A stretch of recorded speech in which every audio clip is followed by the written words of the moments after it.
Hey, good morning, everyone, and welcome once again to the Pet Show. Is your dachshund a bit of a delinquent? Does your Siamese kitten have you totally stressed out? Are your pugs being really pushy? Well, if you love animals, care about wildlife and the environment, and want to truly understand your dog or cat's behavior almost as well as they understand yours, if you're confused about their behavior or just want to improve their lifestyle, you know what to do. Stay tuned because once again, right here, right now, it is time for the Pet Show, America's first and only real pet psychology, pet training, pet behavior, and of course, pet lifestyle show. So hop up on my couch. Bring those furry little buddies with you, folks, because it is that time once again to let the animal analyzing begin. Hello, everybody. I'm Warren Eckstein. This is the Pet Show, the place where we absolutely, positively, never a doubt about it, love, adore, and as I stress every single week, respect pets and animals as much as you do. By the way, if you want to join me on the Evergrowing Pet Show family, you're welcome to. If you want to find out why your dog may be jumping or digging or scratching or humping everything in sight or digging holes in your backyard, chewing your shoes apart, not getting along with the dogs in the neighborhood, you get the idea. If your cat, by the way, is waking you up in the middle of the night, scratched your favorite chair, doesn't get along with the new cat in the household, you know what to do. Give me a call. That's what this show is all about, helping you resolve any issues you may be having with your dogs or cats, and a lot more likely, resolving any issues that your dogs or cats may be having with you. Just a reminder, if you're new to the Pet Show, a regular listener to the Pet Show, it makes no difference. Everyone that calls into the show and gets to talk to me live on the air that I haven't spoke to in a while will be getting an absolutely fabulous gift. Don't get excited. It is not for you. It's for that beautiful dog or cat looking up at you as we speak. So if you have a question or a comment about your dog or cat's behavior, just want to share a great story about a dog or cat that you live with, or tell a great story about a dog or cat maybe you grew up with that really helped you get through your adolescence, great time to give me a call. If you just want to brag about a dog or cat you've recently adopted and how amazing they turned out to be, great time to give me a call. The phone number here at the Pet Show, 866-870-KRLA, 866-870-KRLA, or if you're more like I am, like the type of person that prefers, I'm just making my volume a little bit louder. If you're like me, and you have a question or comment, you prefer numbers, 866-870-5752. Excuse me, 866-870-5752. That is the way to get through. I allowed plenty of time for your calls. Lots of great stuff to give away on today's show. I'll give a list of what I'm giving away a little bit later on the show. Excuse me, I got something caught in my throat here. Let me tell you what I have planned for today's show. Although by now, I'm assuming everyone's aware that I may not get to all my topics because your questions, your comments, your stories are always my priority. Great time to call me, though. The phone number, 866-870-KRLA, 866-870-5752. Now, we have a really, really interesting show. I really went into my behavioral background to share some real important info with you guys today. So here's what we're going to be talking about. As we get older, I'm telling you, by the way, happy birthday to my lovely wife, Denise. Happy birthday. You know, as we get older, sometimes things we knew so well start to become a little bit hazy. Ask me about it. I'm telling you, they do. In the world of dog behavior, there's a term you probably never heard of. It's called unlearning. Anyone ever heard the term of unlearning? What is unlearning? I'll explain it coming up, and I think it's not as difficult as it sounds, but it's something a lot of pet guardians don't do. Having their dogs unlearn. We'll talk about that a little bit later on today's show. Also coming up, so all the years I've been training animals, all the continents I've been training on, one of the frustrating or most frustrating things for a pet guardian is when they say to their dog, come, and it's like talking to the wind. The dog has no idea, looks at you and says, hey, you're talking to me. So what we're going to do today, and it's really frustrating, I get it. I'm going to give you all the reasons why your dog may not be coming back when you call them. And you know what? It's not their fault. Also coming up, hey, come on, cat people, will you help me out here? Come on, my feline friends out there. A brand new study suggests that cats, you're going to get angry at this one, Alex, cats are indifferent to their owners and are not nearly as loyal as dogs. Come on, cat people, have your say. I've lived with cats. They've been loyal to me. They're as smart as most of the dogs I have. But what about you? How do you think? They said that cats are indifferent to their owners and not as loyal as dogs. Give me a call. Got some great cat stuff to give away, including kitty lickies as well. 866-870-KRLA, 866-870-5752. Also coming up, here's where I'm going to get into behavior a little bit. Is your dog having frenetic, I said that right, frenetic activity periods? Is your dog having frenetic random activity periods, or FRAP for short? Stay tuned to find out what that's all about. And I would bet that 80 to 90% of my listeners' dogs right now have what we call a FRAP, or frenetic random activity period. As always, plenty of time for your questions and comments. Lots of great stuff to give away. So if your pet is jumping, chewing, scratching, confused about the litter box, maybe that rescue dog isn't housebroken, doesn't get along with other dogs, or believes he has to hump everything he sees, give me a call. 866-870-KRLA, 866-870-5752. That is the way to get through. And the question of the day is this. What have you learned from your pets? What have you learned from your pets? I shared something on my Instagram and YouTube this week, and you should check out Instagram at Warren Eckstein or youtube.com/Warren Eckstein. I was sitting around this week sharing a piece of watermelon with Molly and Willie, my lovely rescues, Molly, and boy, do I love them. Anyway, they were so excited, so thrilled, so happy, ecstatic to share some watermelon with their pop. And I looked at the two of them with those adoring eyes looking up at me. And it occurred to me, what's really important in life? Money, prestige, or just a piece of watermelon? That's what I learned from Molly and Willie. 866-870-KRLA, the phone number, 866-870-5752. What have you learned from your pets? Give me a call. Plenty of time to answer all your pet and animal questions.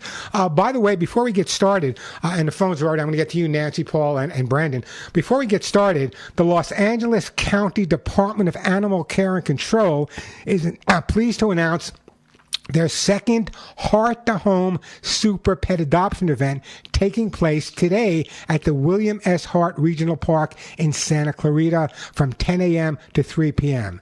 This event offers a unique opportunity for pet enthusiasts to meet pets from all 7 shelters and supporting local business and have fun at the same time. So check it out. Excuse me. It's taking place today from 10 to 3 at the William S. Hart Regional Park. Go out there and find yourself a new best friend. 866-870-KRLA, 866-870-5752. So this is my what? This is my 4th month in Arizona. 4th month, 113 degrees. Not bothering me. Doesn't bother me at all. 113 degrees. I'm in the house, it's air conditioned. I'm in the car, it's air conditioned. And I'm at Costco, it's air conditioned. What else do I need? That's it. I'm happy. I know, it's hot. Yeah, it is hot. It is pretty warm, 113 degrees. All right, let me get right to the busy phone lines here on The Pet Show, 866-870-KRLA. Let's start out with Nancy calling from Pasadena. Hi, Nancy. Welcome to The Pet Show. Hello. Is my voice clear? Yeah, loud and clear. Okay. We have a little 6-pound Pomeranian. He's best little dog ever. He's trained himself to pee and poop on a Persian rug, a runner, okay, in the house. We're okay with that. He never goes anywhere else, so that's fine.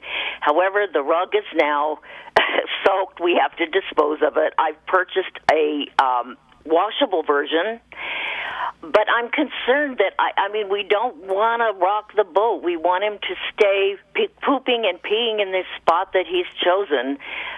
Do I have to worry about transferring smells or something when I replace it with the new rug? It's lighter weight, it's washable. It's different. Yeah, but let me ask you the big question. Why do you want the dog going in the house? Or do you want the dog going in the house? I mean, is that important to you? Because some people, they can't get out as often as they'd like. They can't walk the dog as often as they like. So there are specific reasons to have the dog either housebroken to go outside, but at the same time to use something inside. Not an Oriental rug or a Persian rug, but to use something inside. So what's your reasoning for having your Pomeranian, which, by the way, one of my favorite breeds? It's like owning a big dog in a little suit. What is your reasoning behind having the dog eliminate in the house? The reasons you named are exactly it. That's right on. My husband's disabled, and he really isn't able to take the dog out. He's concerned about certain hazards in the yard, and I'm in and out a lot, so the dear little thing is not going to be let out as much as he needs to. Listen, I totally understand that. Years ago, when I was training in New York City, a lot of my clients were models. Tough job, but someone had to do it there, Nancy. And a lot of these attractive women, and men for that matter, would often want me to teach their dog to use pads in the house based on the fact that during the day they would walk them if they were around, but a lot of them were afraid to walk their dogs late at night by themselves and therefore wanted to give the dogs the opportunity to have that dual housebreaking. So I think it's fine. I don't have a problem with it. I'm not thrilled about the rug, though. What about pads? Have we tried using pads? Yeah, he eats them. He eats the pads? He eats the pea pads, yeah. Okay, here's what I would try to do. I would go back to using some of the pea pads. However, try to get them unscented if you can. What I would do is I would put the pea pads in that area, and that's kind of important. But at the same time, the reason for using the pea pads, it's not going to destroy the rug. It's not, even though he's going in one spot in the house, I understand that. I mean, if you had called me, if I had more time to spend with you, I could actually teach your dog to use a litter box, which I've also done on occasion. But in other words, I would go back to pads at this point. What I would do is put a pad under the carpet where he goes, put a pad on top of the carpet where he goes, but not a clean pad. Wait till he has an accident, then dab it up to get that scent on that clean pad that's on top, so it's not as apt to chew it up as wanting to get over there to use it. I think that would be really beneficial to you. I'm generally not a big fan of letting the dog go in an area, specifically on a carpeted area. I don't think it's a good idea. I think going back to the pads is absolutely the way to go. Well, I'll certainly do that when I replace the new rug. Yeah. So that'll take care of. He'll recognize his smells then. You know, Nancy, I so wish you were my mother when I was growing up. I really do. Do whatever you want, Warren. You want to go here. You want to break this. You want to do that. It's okay. We'll just replace it. We'll just replace it. Don't worry. Anyway, great call, by the way. Follow my advice. Give me a call back. We can always go further, but don't go anywhere. I'm going to put you on hold. And in the meantime, Stephen will pick up the phone, and I am going to send you, for your dog, I'm going to send you a great treat. When he goes on the pad, give him some Hip to Be Square, the best treat out there made by my good friends over at Lucy Pet Products. So some Hip to Be Square treats on its way to you, and I appreciate that phone call. Hey, the phone number here, 866-870-KRLA, 866-870-5752. Got to take a quick break, then I will get back to your call. So Paul, Brandon, is it Bandon, I believe? Bandon or Brandon, I'm not sure.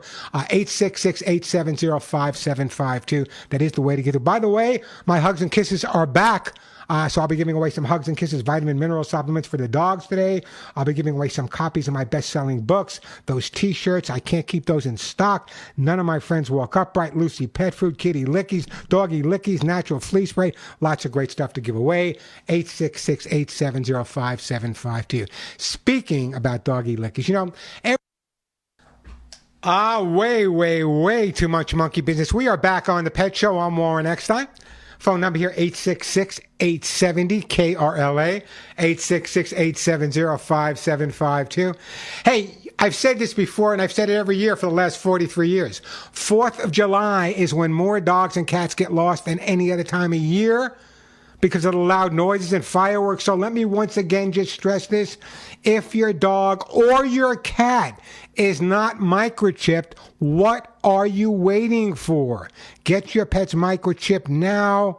They should be microchipped already, but I'm telling you, 4th of July, so many dogs and cats lost, not all being reunited. So make sure your pets are indeed indeed make sure they have their microchip, and make sure the microchip is up to date. Make sure it has your information on it, not information from the past. That's real important. So when you adopt a dog or you're rescuing a dog, find out where the microchip is from. You can contact them. They can send you information, and you can have that change. All right, let's go over to I believe it's Brandon or Brandon. Is it Brandon? Hey, Brandon, how you doing? Is it Brandon? Hey, good. Yeah, it's Brandon. Thanks for asking. Hey, Brandon, how can I help you out today? Awesome. Okay, so we have our amazing dog, Rocky. He's an Aussie Bernedoodle, just over 1 year old, and he's perfect, and he's one of the smartest dogs we've ever been around. The one thing that we're having challenges with is when he's around cars, and he just does not understand, how dangerous cars can be. And he has not really done anything extreme, but I can't get him, and we let him off the leash a lot because we trust him, and he always comes back. But if there's cars around, that's when there's an issue, and I'm just trying to find out if there's any good way to try and train him. Yeah, there's a lot of good ways, but you said something that concerns me. First of all, you shouldn't be taking him off leash, number one. I don't care how much you trust the dog. It only takes one time for a car to hit him. That's number one. Right. Number two, there's no living thing that I know of that is 100% no living thing. So I'm not a big fan of off leash unless you're in an enclosed area. Now, in terms of cars, how old was Rocky when you got him? Was he a puppy? Yeah, he was a puppy. Okay. And when you brought him home in the car, is he fine riding in the car? Yeah. He's actually in our seat right now as we're going to San Diego as a family. So he's great. He's great in cars. So your big fear is like him chasing cars and things like that, correct? Yeah.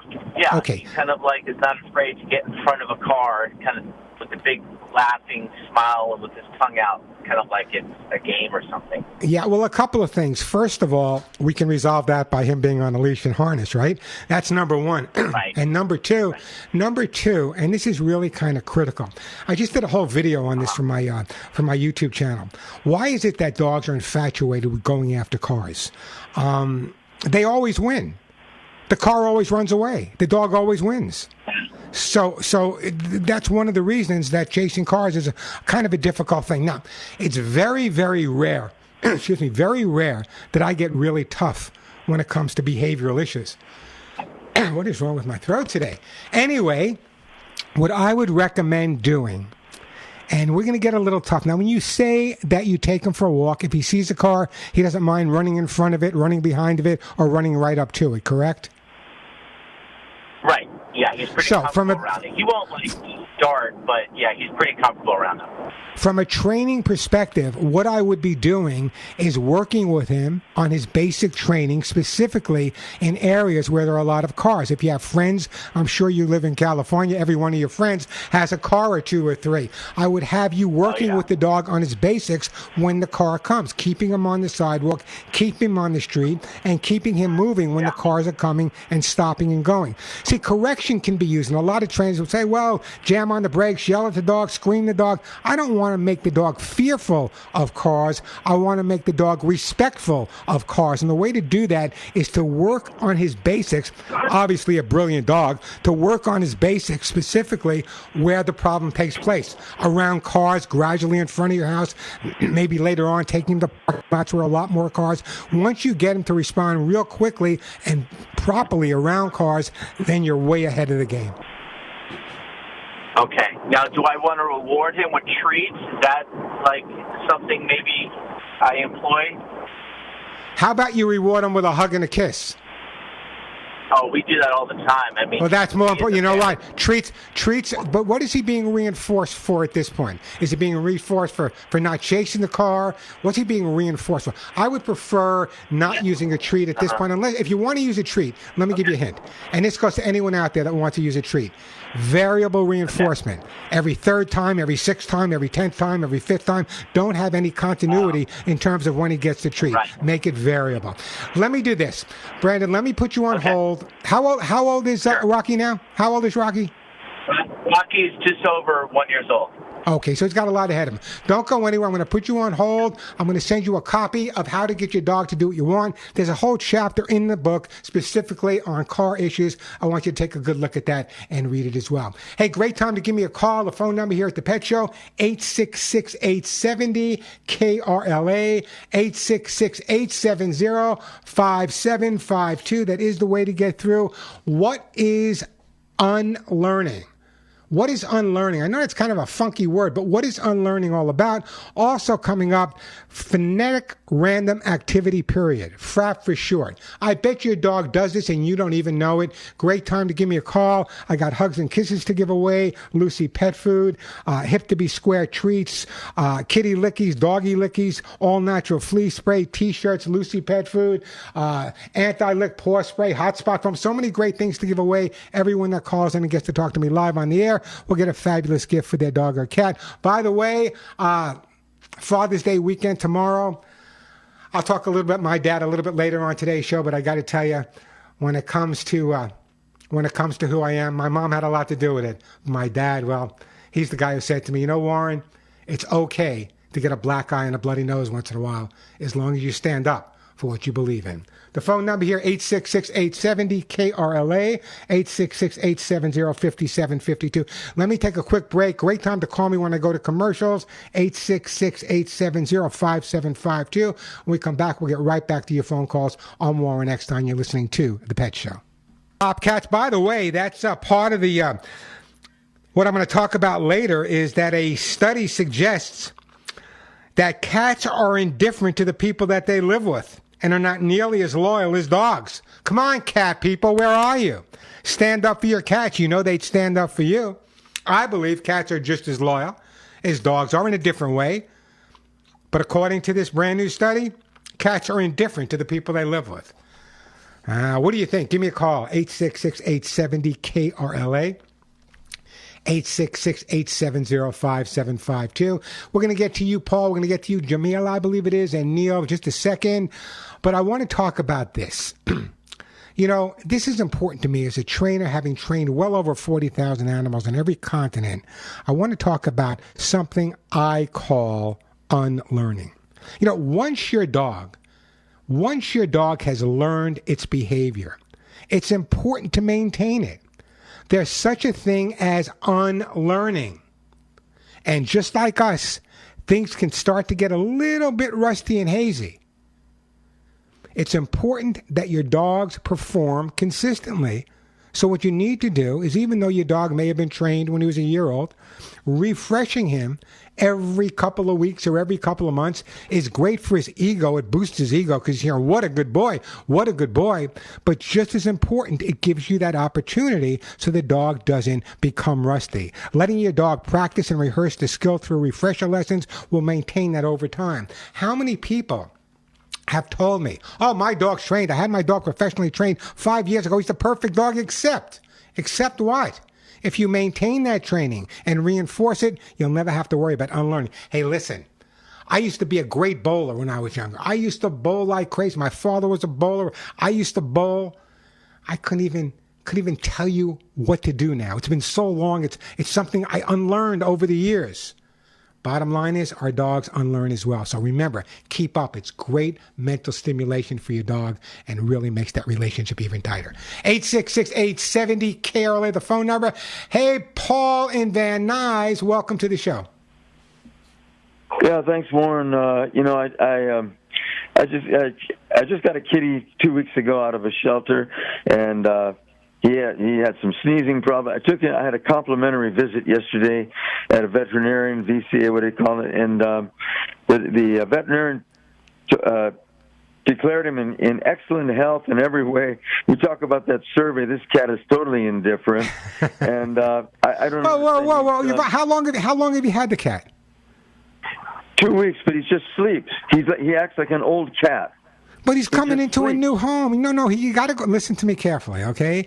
You have to give the cat a chance to decompress. Remember that word, decompress. decompress. Give him some opportunity to feel comfortable, to feel secure, to feel welcomed. I know you're doing that with the welcoming, but little by little he will come around. To say at this point that he's not really, no, that's not the point. The point is he's been with you for 2 weeks. I don't know about his background. I don't care about his background right now. All I'm telling you, Paul, it's really critical, really, really important to give the cat the opportunity to decompress. Same thing when people adopt a dog.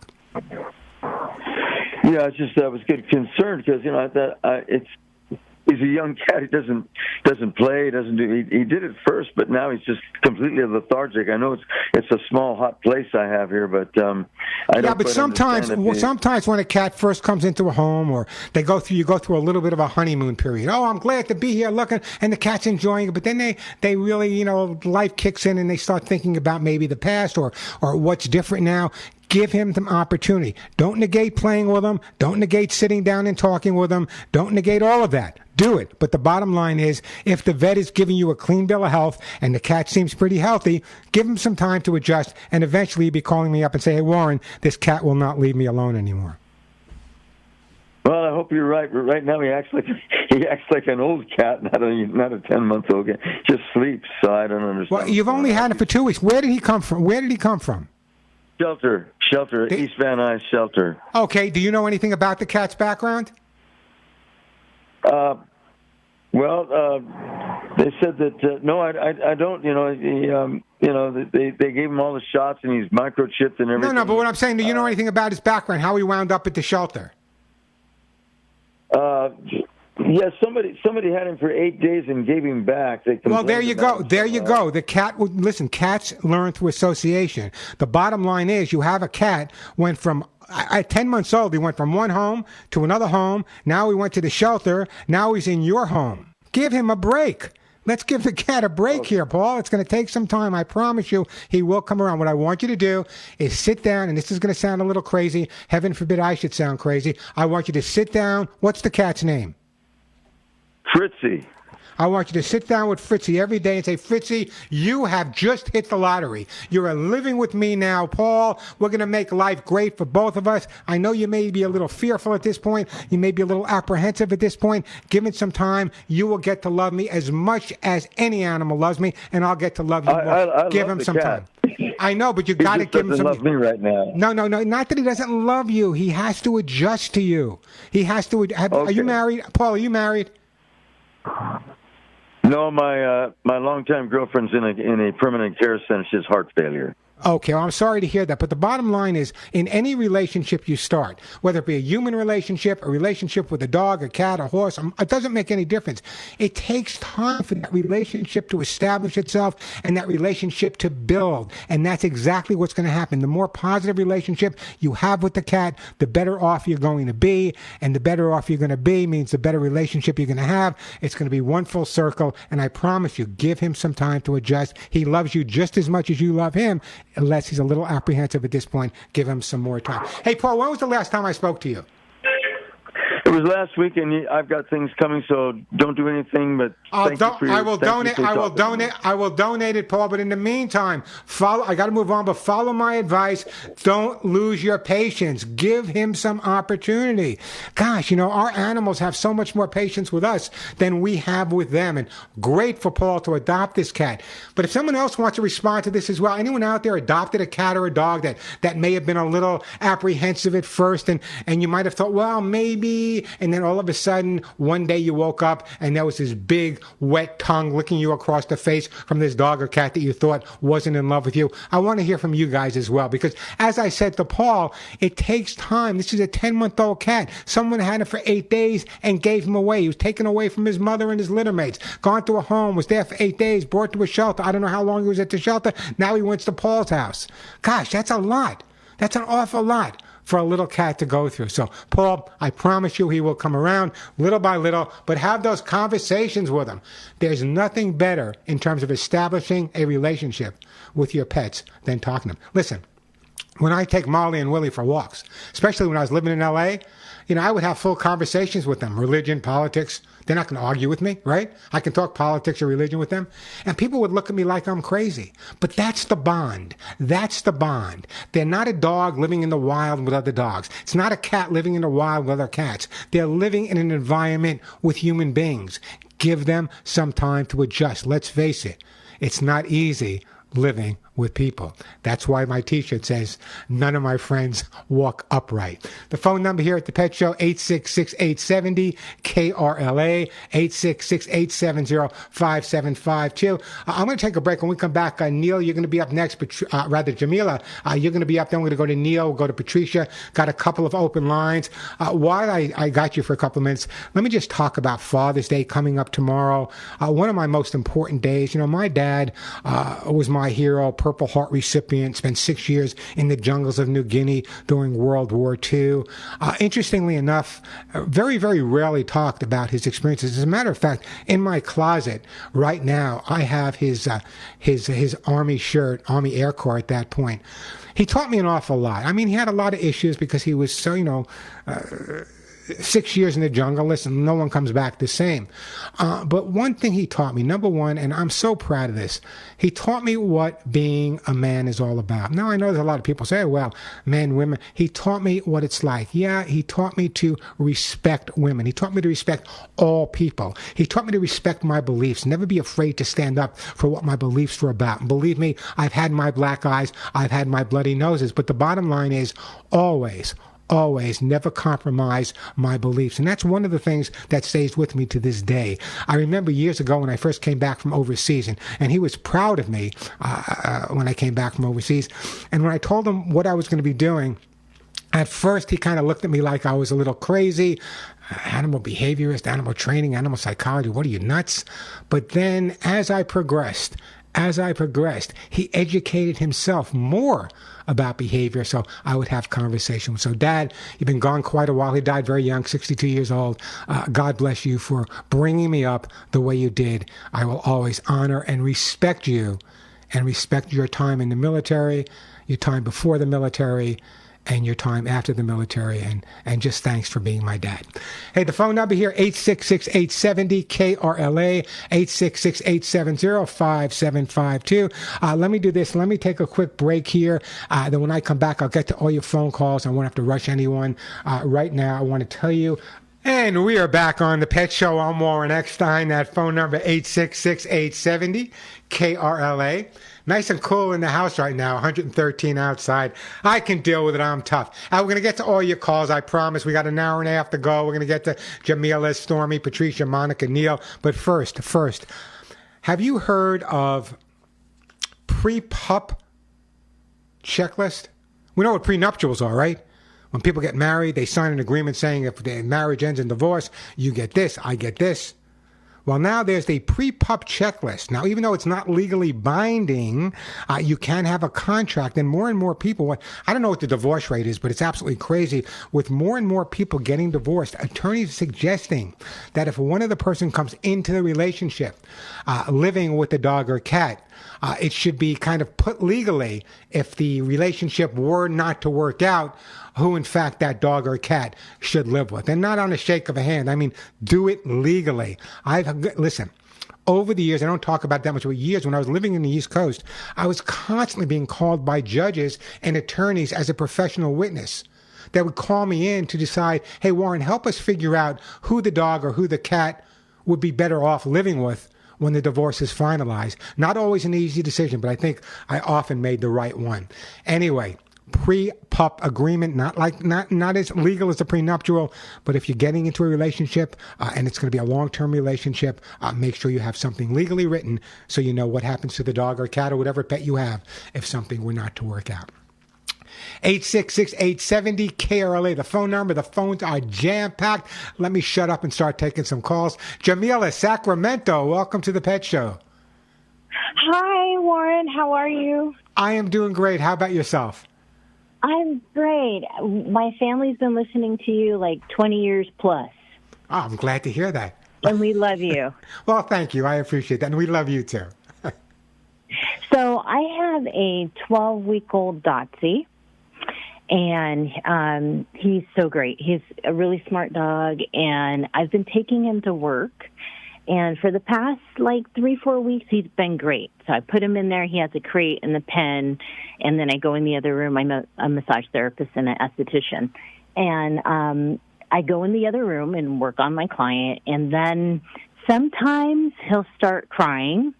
And I'll go in there and I'll say, no. And then I walk out. And sometimes that works and sometimes it doesn't. There's one day I had to do it 3 times.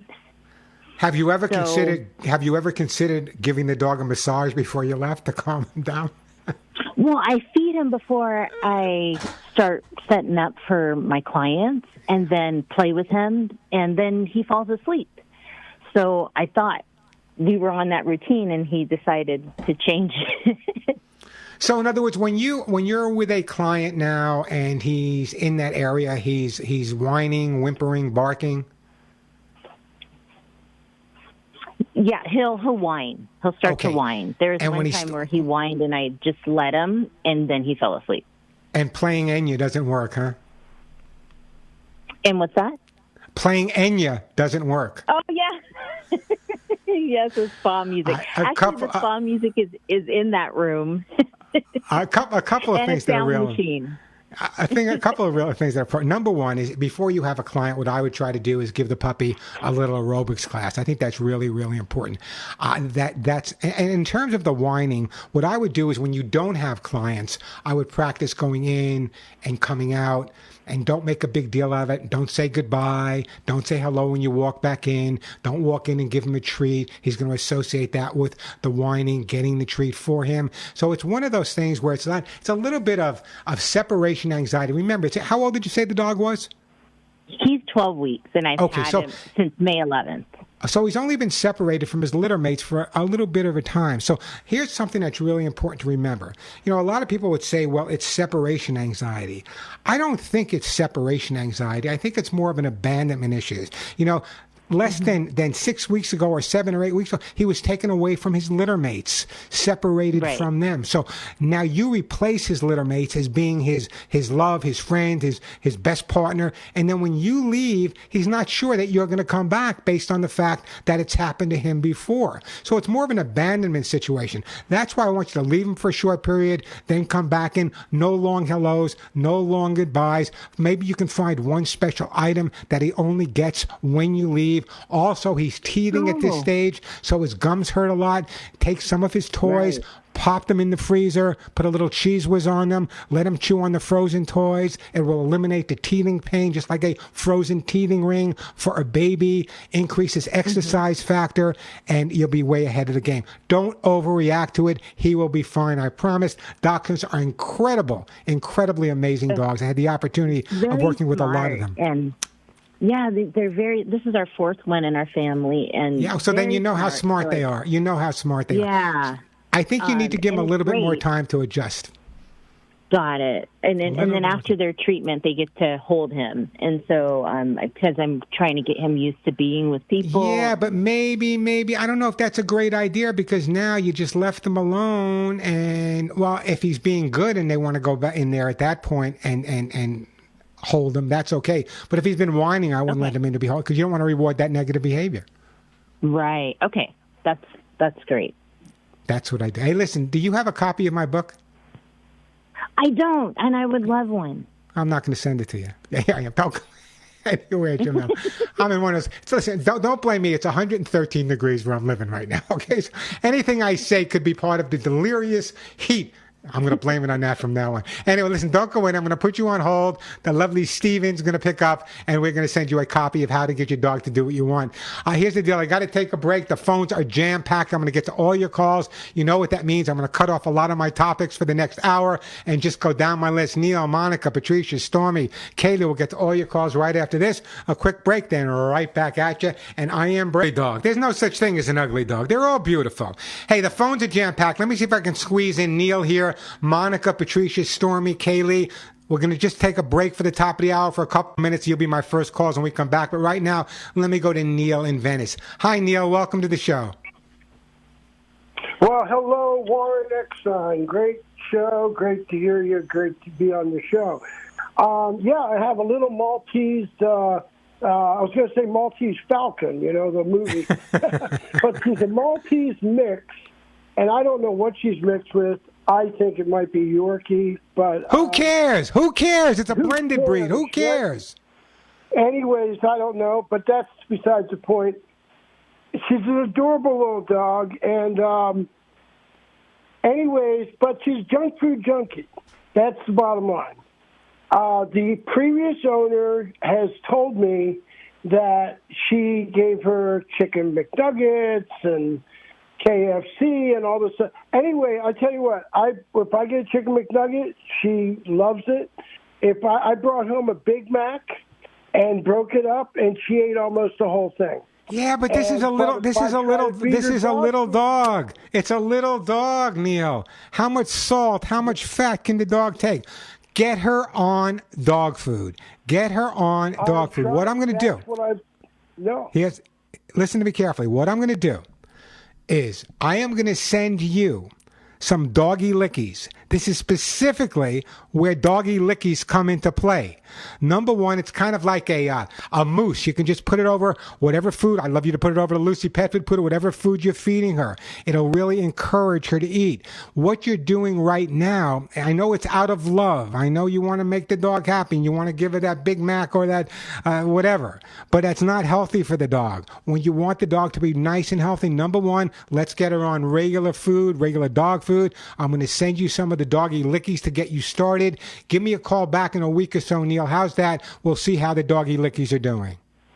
All right. On a side note, when I I have some samples of Lucy Pet dry food, and I ran out of food, right? So I had to make some food. Listen, Neil, don't go in there. Neil, don't go. I want to talk to you more. I'm going to put you on hold. We'll get back to you after the break, along with Monica, Patricia, Stormy, and Kaylee. Quick break, then right back to all your calls. I'm Warren Eckstein. You're listening to The Pet Show. Warren Eckstein, the man for your pets. We tried to stumble, but we haven't yet. Your dog is barking, your cat missed the box. Your ferret's chewed up all your favorite socks. He sure knows how to get inside your pet's head. But maybe it's you who needs to be trained instead. And we are back on The Pet Show for the second hour. I'm Warren Eckstein. Great time to give me a call. Do have a couple of open lines now. That phone number, 866-870-KRLA, 866-870-5752. That is the way to get through. Plenty of time for your calls. So got lots of great stuff to give away.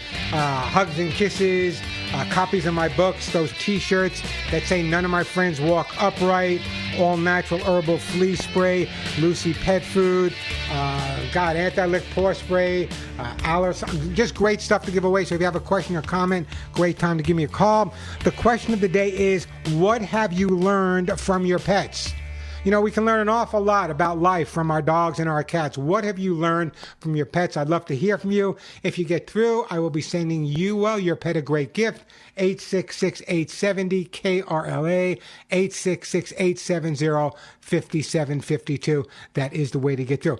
I don't know what happened to Neil, but I guess we kind of lost him. But Neil was talking to me about his dog that he adopted, and I guess the previous owner was feeding the dog a lot of junk food, Big Macs and Chicken McNuggets and this and that and the other thing. And I know that's what the dog wants. And when I was a kid growing up, that's probably what I would want, but not the healthiest thing. So what I recommended, he tried doggy lickies, just like the kitty lickies. Doggy lickies can actually encourage finicky dogs to eat. It's going to take a little time to make that transference. And I know Neil had some more to say, but I guess we lost him. But you're there, Neil. Give me a call back, 866-870-KRLA. We're going to get to Patricia, Stormy, and Kaylee in just a second. Also coming up in this hour, probably, if not the most frustrating things for any pet guardian is to be standing outside, calling their dog, and the dog looking at them and say, you talking to me? Hey, you talking to me? It's like talking to the wind or the air. Why is it that so many dogs don't come back when their guardians call them? I'm going to give you all the reasons coming up in just a little bit. So we're going to take a look at that. I already told you about unlearning, but something else I want to talk about, it's called frenetic random activity period, or FRAP for short. Anyone know what I'm talking about? Frenetic random activity period. Give me a call, 866-870-KRLA, 866-870-5752. That is the way to get through to the show. As I said, plenty of time for your calls. So I have a couple of open lines, plenty of time to answer your questions. And I want to thank all those people that have been ordering those T-shirts that say none of my friends walk upright. They're available on my website, thepetshow.com. Don't forget that, though, because a lot of that money goes directly, all of that money goes directly to the Hugs and Kisses Animal Fund, which I'll try to talk about a little bit later. That's my own nonprofit that donates money to all the smaller moms and pops organizations all across the United States and Canada. We've donated in all states at this point.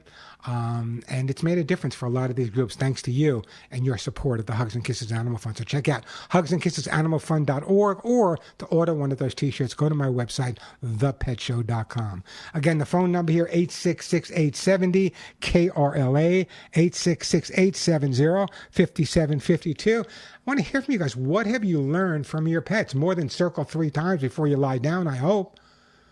Give me a call. I'd love to hear from you. I got some great gifts to give away. Let me take a phone call right now. Let's go to Rosita and Patricia. Hi, Patricia. Welcome to the Pet Show. Well, thank you, Warren. I'm glad to hear you, but I normally hear you every Saturday that you're on the air. Well, I would say that with me, with my cat, I would say persistence, but she's taught me very quickly, what she wants. And mainly, if I sit down thinking I'm going to do something, whatever it is, it takes second place to her sitting on my lap. So if I sit down, I know that it's going to be for a while. And not anyway, but I have a couple of cards in my hand, and they're old, but the SPCA put out greeting cards. They don't have anything inside, but the outside says, one of them says, some LA males aren't afraid of commitment, and it has 6 dogs in it. And the other one says, some LA females don't care what you drive, which I think is cute, right? It is. It's one of the things I learned, well, there's a couple of things. Now, I live in LA for what? 26 years, almost 30 years. And I moved from New York, from Long Island. And so people often ask me, people in the entertainment field, they said to me, Warren, what did you learn since you've been in California? How are California people different than New York people? And there was a couple of things I learned that number one, you people in California, amazing people. They really are. Truly, the people I met in California, people are no different from place to place. However, I did realize that in California, there's a whole, what's the word I'm looking for? A whole image involved with what kind of car you drive. So it amazed me when I came out. I'm a Plymouth Chevy type of guy, and I came out here and I see people with Porsches and real expensive cars. And then God bless them, if they want them, it's okay with me. But the other thing I noticed, and one of my close friends years ago was the CEO of Carsey Warner Television. Incredible guy, Stuart. What an amazing guy. And he said to me, and I had only been out here for like a week or two, and I helped him out with one of his dogs. And he said to me, Warren, what is it you learned since you came to California? I said, I learned, Stuart, that everyone in California belongs to a gym. And he said, do you belong to a gym? I said, yeah, I've been out for a couple of weeks, and my lovely wife, Denise, and I belong to this gym, a water tower, whatever it is in Santa Monica. He said, did you notice anything different? I said, yeah, I did. I said, in California, men don't wear tighty-whities. I could not believe it. I'm in this gym in the locker room, and I have seen more colors and more designs. I'm from New York. Men wear white underwear, boxer shorts, not with all these decorations. So just another thing I learned when I moved to California. So you're absolutely right. There's a whole different ballgame in terms of living here. But in terms of what you're saying, Patricia, getting back to it, the cat on your lap, It's a comfort thing for them. It's so comforting for them, but it's also comforting for you, isn't it? Absolutely. And have you had cats your whole life? I'm sorry. Yes. Well, my mother said she wouldn't have married my father if he didn't love animals, so she would take in the strays. Yeah. And if she decided to keep them and realized they didn't belong somewhere else, the first thing she did was spay and neuter them. Well, you had quite a smart mom. Hey, listen, I got to Patricia. When was the last time we spoke? It's been quite a while, and unfortunately, I think at the time, and it was a long time ago, I was going to get a T-shirt, but I never did. Well, let's reorder that T-shirt for you. I'm surprised it didn't come. You always, anytime there's a problem with anything, you can always call my office. 1-800-430 in the word hugs. 1-800-430-HUGS. If we don't get back to you right away, we'll get back to you. But I'm surprised you didn't get it. So I am going to put you on hold, and we're going to get that. Steve will get that information again, and then what we'll do is make sure that T-shirt gets right out to you. Interesting calls. You know, what I like what Patricia said is that you have to give the cat time. And when I got that call earlier from the younger cat, it's amazing to me how often we get frustrated. If our dogs and cats got nearly as frustrated with us as we get with them, boy, what a problem it would be. Anyway, Stormy, we're going to get to you in just a second. Great question. Kaylee, we're going to get to you with your flea problems. Sue, we're going to get to you in Whittier as well. But let me toss this out to you, okay? There's a new study out published in the Journal of Animal Behavior and Cognition. Probably you don't read it. It's something I read on a regular basis.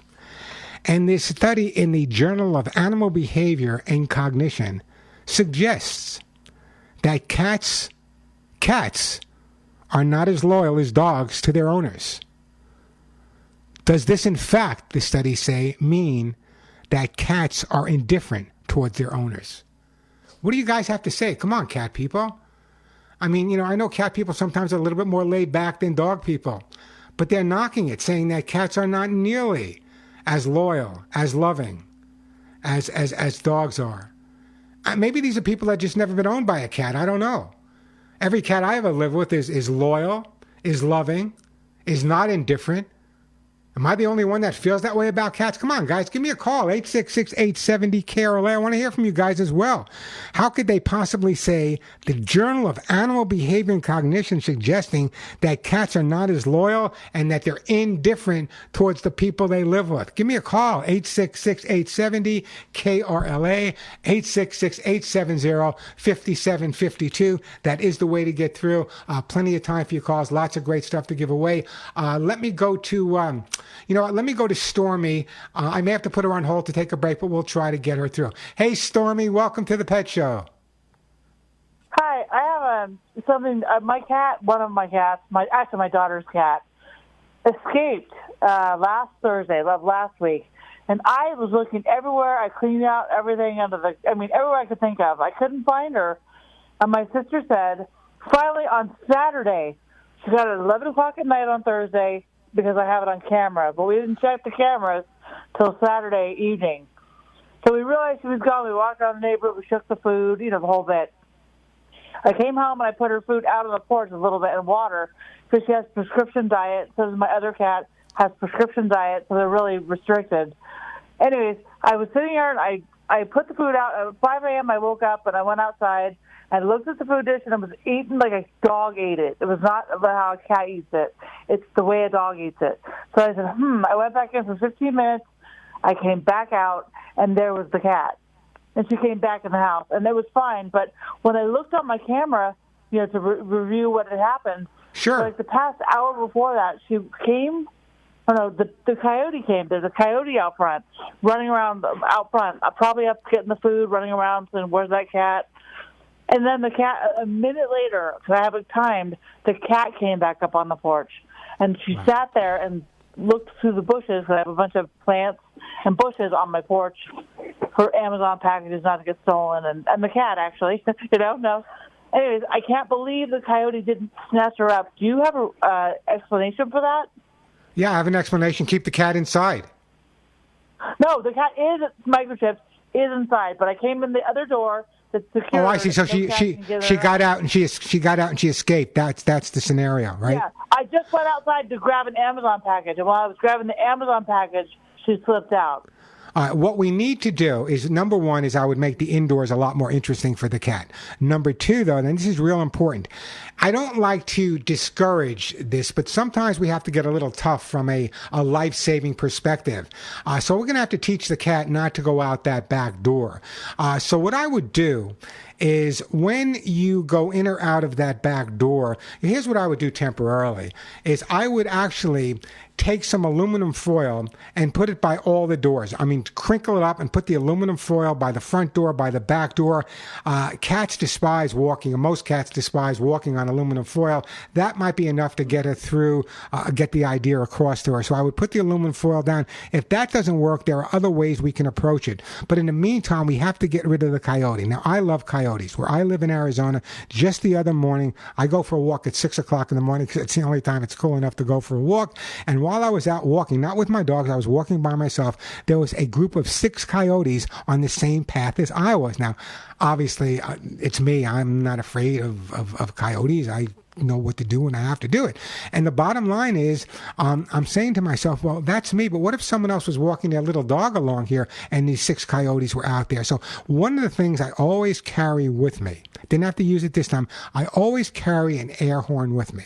Now, I had these little air horns made up.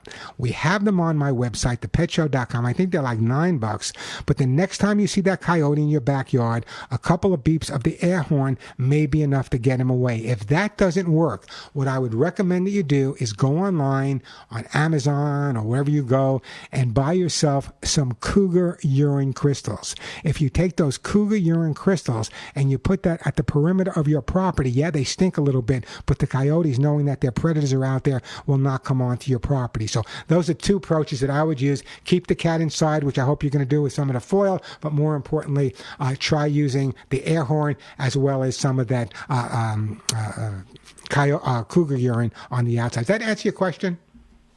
Yes. God. So how long have you had this cat, Stormy? I got her when she was approximately a year old from a rescue. She had a litter of kittens, and then they spayed her, and then my daughter adopted her. So let me ask you the question. She's probably 13. God bless it, especially an older cat. You got to keep them inside. Do you believe that cats are just as loyal, just as loving as dogs are? Yes, I do. You know, because so many people don't believe that. But yeah, I just think cats get a bad rap all the time. This cat that wanted to escape for a few, like 56 hours, she is just like a dog. She comes to the door to greet you.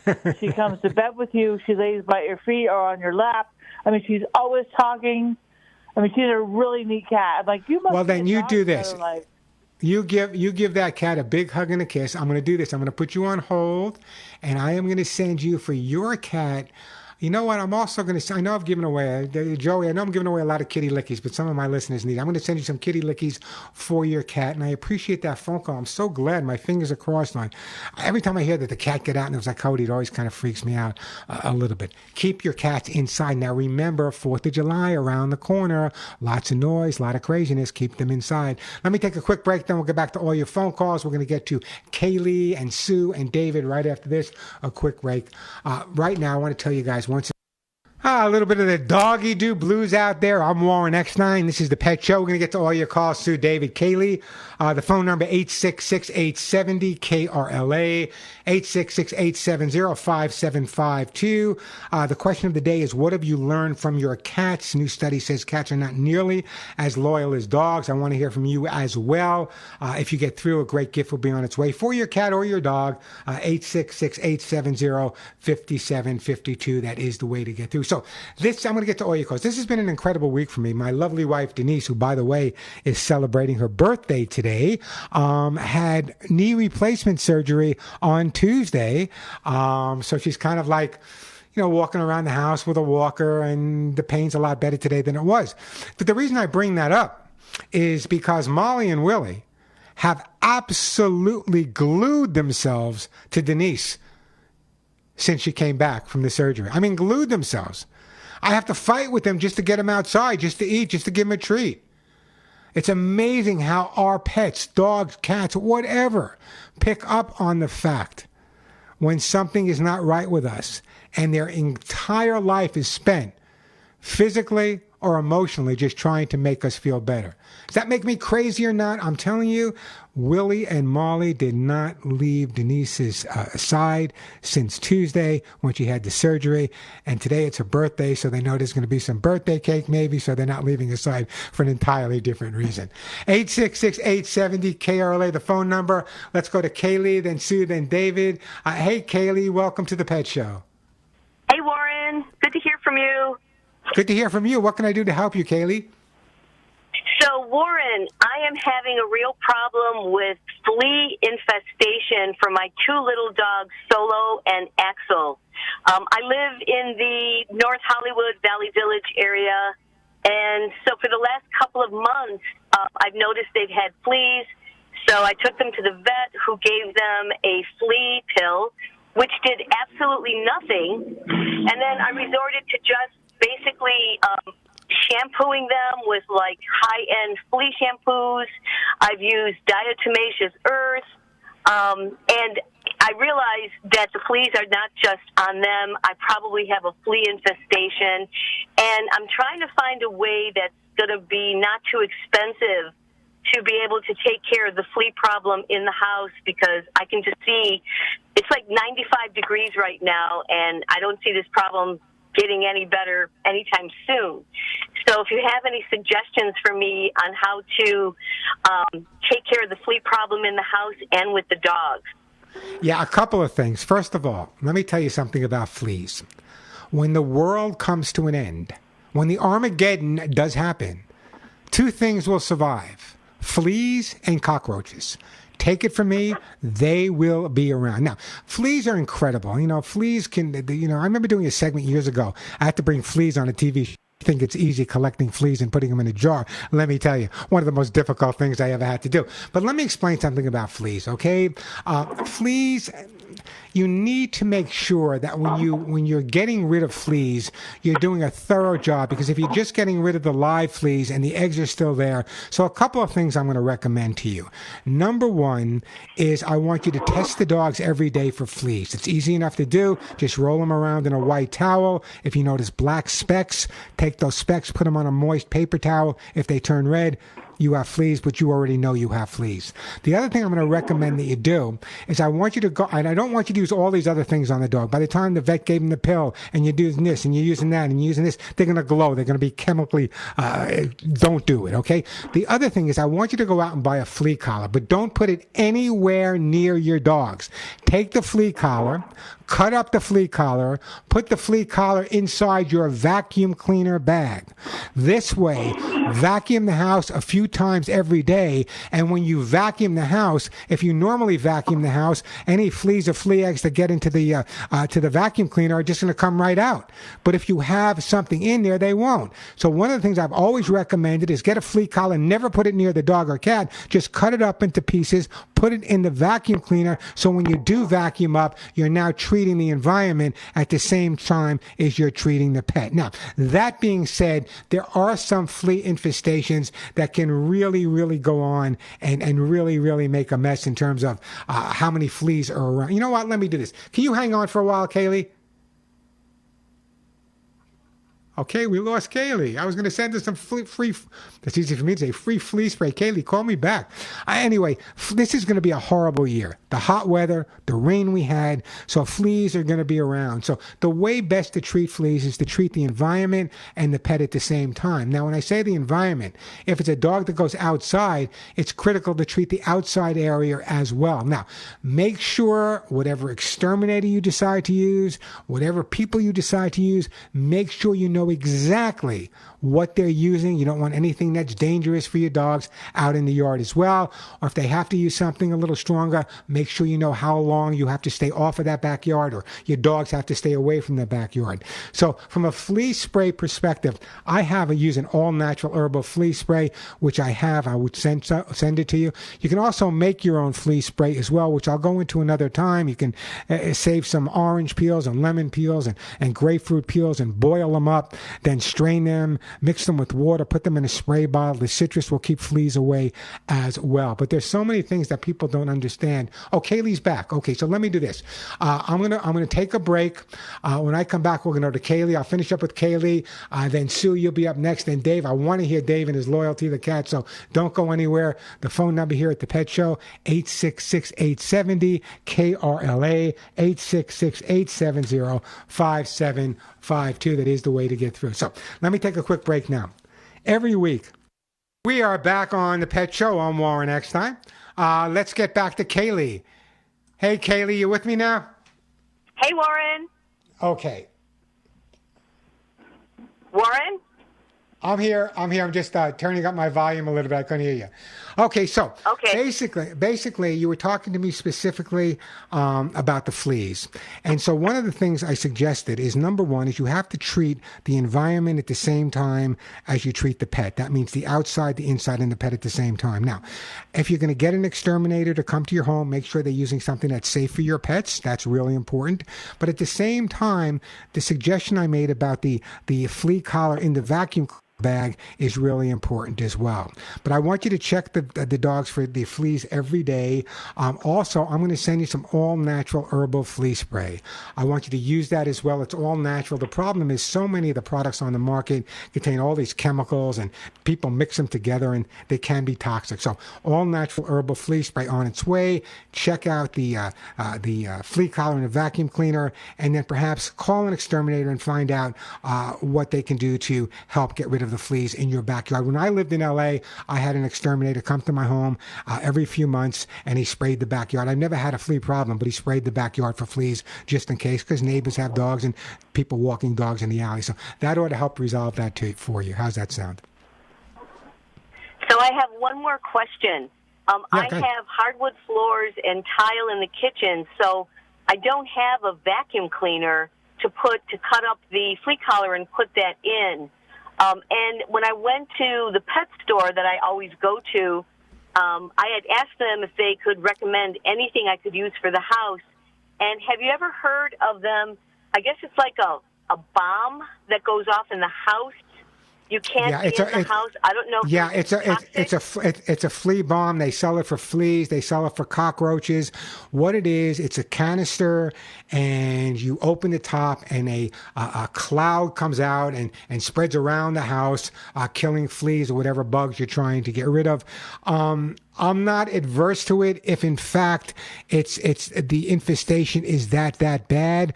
But again, just remember that when you use a flea bomb like that, there's a lot of chemicals involved, and it can take quite a while before you can get back into that home again. So I would try a natural way first. You can always use that as a last resort, but again, that's not going to help you outside. So treating the pet and the outside and the inside, you got to do it all at one time. I would get an estimate from an exterminator that's more apt to be a natural exterminator, see what they would do. But in the meantime, I would definitely be recommending using if you don't have a vacuum cleaner, maybe you can borrow from a neighborhood or pick one up at a local, Goodwill store, whatever you need to do. But that would be the best way in terms of getting rid of them.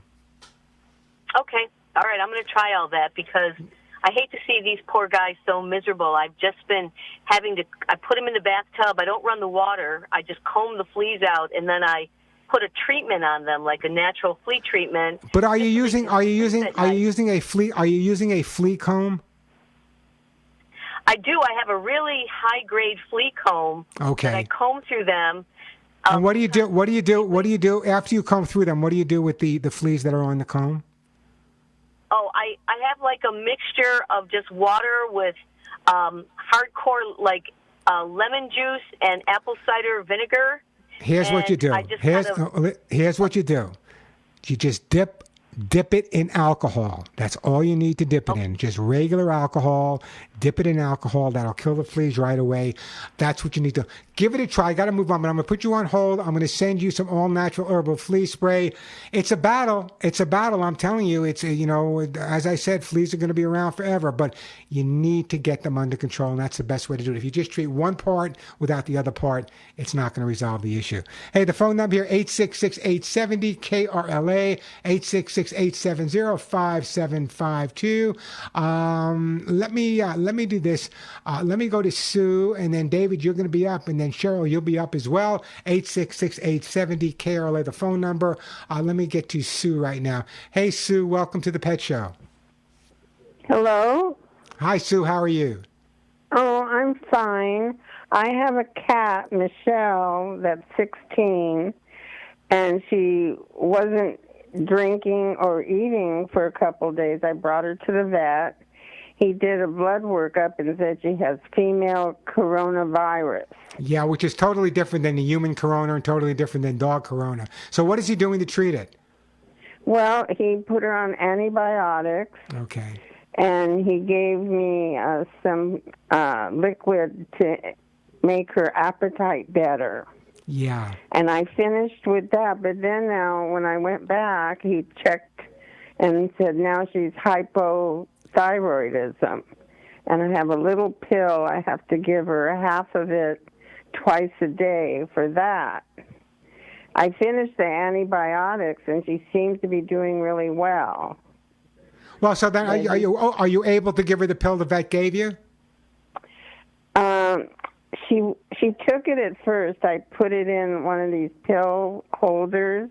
Yeah. With bacon flavor, and she took it. And then after a couple times, she got the pill out of it, and it's so tiny. So I have one of these. I call it a plunger. You put it in, but you have to put it down her throat, kind of. Yeah, there's a lot of other things you can do. First of all, if you have trouble giving a cat or a dog a pill, very often you can contact a compounding pharmacy and they can take that pill and put it into a liquid form or a gel form, just so you know for futures, okay? Something that everyone should know if they have to give their dog or cat pills. I'm a big fan of compounding pharmacies. They do an amazing job. But in terms of the coronavirus, there's not really a lot that they're going to treat. A lot of cats will just work their way through it, but the cat's 16 years old, so I think your vet's right on target, doing everything that's right. In terms of the pill itself, I would continue the pills till they're gone. What I can do is I can send you some kitty lickies. It's kind of like you can actually put it on top of the pill, just put the flavoring on the pill. That might encourage the cat to take it as well. Oh, okay, I'll try that. Give it a shot and let me know how she's doing. I'll put you on hold. Steve will pick up and some kitty lickies on their way. I work with veterinarians every day. I love veterinarians, incredible people.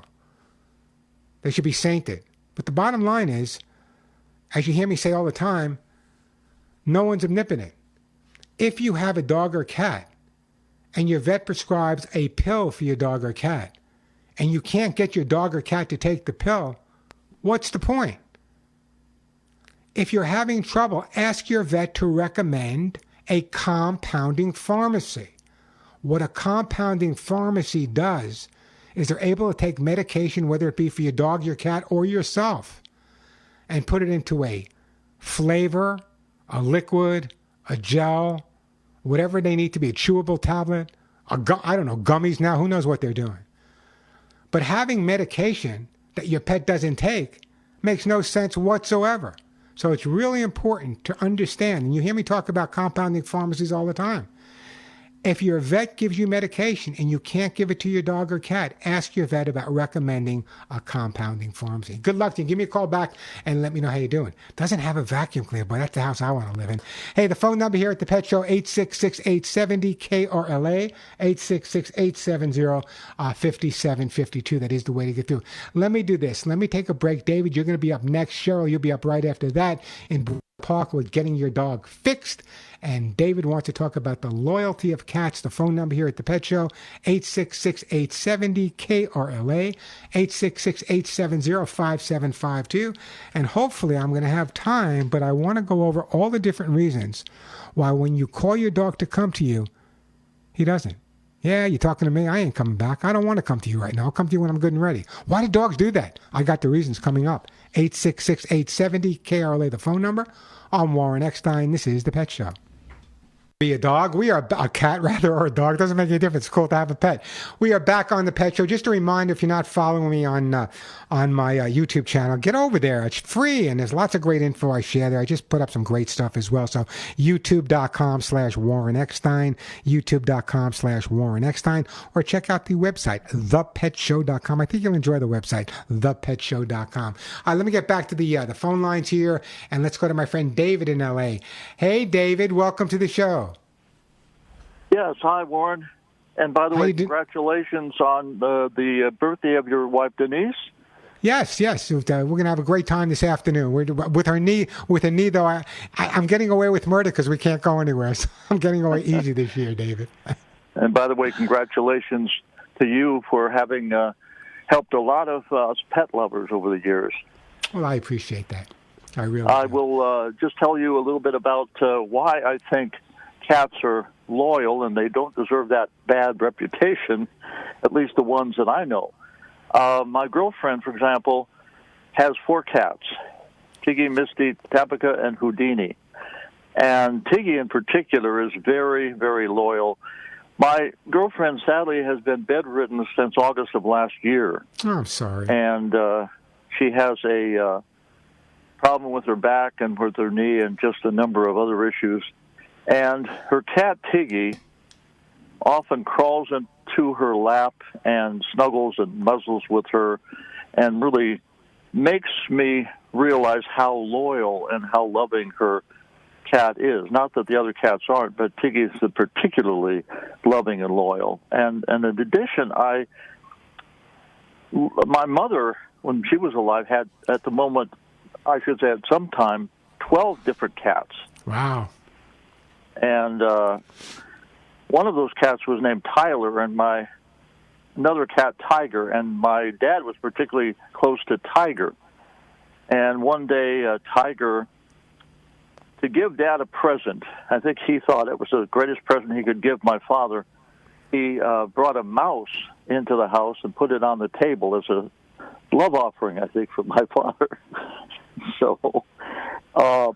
strange. I mean, a living mouse? No, dead mouse. Oh, okay. Any mouse is no good as far as I had mice as pets. So, yeah, that's kind of interesting, though. So, yeah, but I just want, look, finish up, and then I want to tell you what I was thinking. Go ahead, David, finish up. Did we lose David? No, I'm still here. Okay, you got finish up with your father and the cat. Yeah, I'm still here. Okay, David, finish up your story. Can you hear me? Yeah, go ahead. Yeah. So anyway, I really believe that cats can be loyal. I'm not sure they're as loyal as dogs, but certainly they're loving and they're sweet, and in particular has done a lot for my girlfriend's morale, having her be able to hug her own cat, since you can't get out of bed and do much else other than that. Well, you hit the nail right on the head, David, and it's so important, and I'm so glad you called today, that for years, so many people I've dealt with, and all the media I've done, all the TV shows I've done over the years, you always get this thing that dogs are smarter than cats, dogs are more loyal than cats, dogs are better pet than cats, and my response has always been this. I've lived with dogs and cats and just about every type of animal there's been. And I'm a firm believer that what you put in is what you get out. So very often people assume a cat is not as social as a dog, and therefore they don't spend the same amount of time. I'll give you an example. Let's say someone goes out and they adopt a puppy and a kitten today. Hope they do. Let's say they got both. Chances are, when they brought the puppy and kitten home, they put them on the floor. The kitten might run off somewhere and hide, but the puppy will be there. If, let's say, the puppy runs off and hides, they will go get the puppy, but they'll leave the kitten hiding a little bit because people just assume that cats are not as social as dogs are.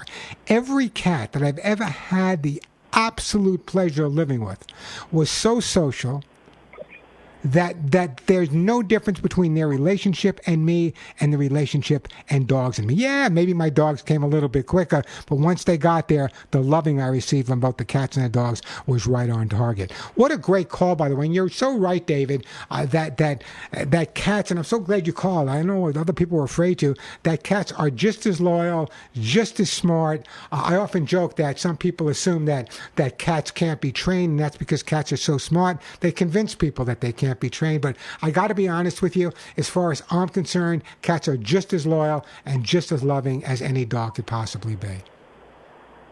Thank you for saying that. I believe it as well as I mentioned on the phone. Well, David, you know what I'm going to do? Don't go anywhere, David. I'm going to put you on hold. What, did I hit the wrong button? David, I'm going to put you on hold. And what I'm going to do is I'm going to send you a copy of How to Get Your Cat to Do What You Want. Great reading for your girlfriend. I hope she's out of bed soon and doesn't hang out too long. And I appreciate that phone call. 866-870-KRLA, the phone number, 866-870-5752. That is the way to get through. If you're asking me, are cats just as loyal as dogs? Got to be honest with you, folks. I believe they are. I've lived with hundreds of all of them. I remember studying in Europe, having this conversation with behaviorists. Some behaviorists were dogs, some behaviorists were cats, but I got to tell you, I kind of get right into the middle and say, you know what you put in is what you're going to get out. Quick break, then right back to your phone calls. I'm Warren Eckstein. This is The Pet Show. Just knock it off. We all know that my dog is better than your dog. We got just a couple of minutes left. I don't know if I'm going to have time to take another call or not, but I want to talk about this. One of the most frustrating things for pet guardians out there is when they call their dog and the dog doesn't come back to them. So I put a list together this week. In fact, I'm going to put it up on my YouTube channel, which, by the way, you should subscribe to youtube.com/Warren Eckstein. Some of the reasons, or the majority of reasons, why dogs don't come back when they're called. Number one, it could be a matter, and I wrote this all down, and I'm going to put it right up on my YouTube channel. A matter of competing stimuli. You know, dogs are equipped with very, very powerful noses, and their eyes and ears are ready to capture the slightest sights and sounds. So very often when you call your dog, they're enthralled with other things that are going on around them, and therefore it's competing stimuli, something as behaviorists we have to understand when we're working with a dog that's not responding. Also, it's important to understand that emotions get in the way as well. Very often when the dog doesn't come back, people get angry at the dog and they start yelling, "Bad dog, get over here, what are you doing?" When the dog does come to them, the dog may be corrected. So you don't want to do that. And then there's a lot of people stuck in the bribery. What do I mean by bribery? Every time the dog comes, they give it a cookie, some kind of treat. I'm not against treats, but you have to use variable reinforcement. The only time the dog is going to respond to you when he thinks there's going to be some type of edible reward at the end. When you don't have that edible reward, maybe you're not going to get that response. Also, negative association. Very often when the dog's at the dog park or the dog's out in the backyard and he's having a ball, he's playing, he's chasing things around, he's after squirrels, he's chasing a ball, and you call the dog to come to you, he associates the fact that when you're calling to him, his fun period, his play period might just be over. Just another way that they don't respond. And some dogs just don't have the ability to focus. So you got to work on those a little bit more. So you never want to correct your dog. Even if it takes you a half hour to get him back, you want to get him back right away. Now, one more comment. This week we heard a lot about the president's dog, and there were over 30 bites that took place. And I wrote about this on my Facebook page and Instagram. Here's my thoughts on it quickly. Number one, anyone who's ever lived with a dog realizes that when a person is sick or not feeling well, emotionally or physiologically, their dog is going to become more protective of them. What's going on in the White House right now, I just believe the dog was becoming more protective over the president when other people are around him, and that might have been causing some of the aggressive behavior. Just my opinion, just my thought. Till next week, you all what to do by now. Give all your pets a big hug and a kiss for you, a special one between the ears for me. I'm Warren Eckstein, and thank you once again for listening to The Pet Show.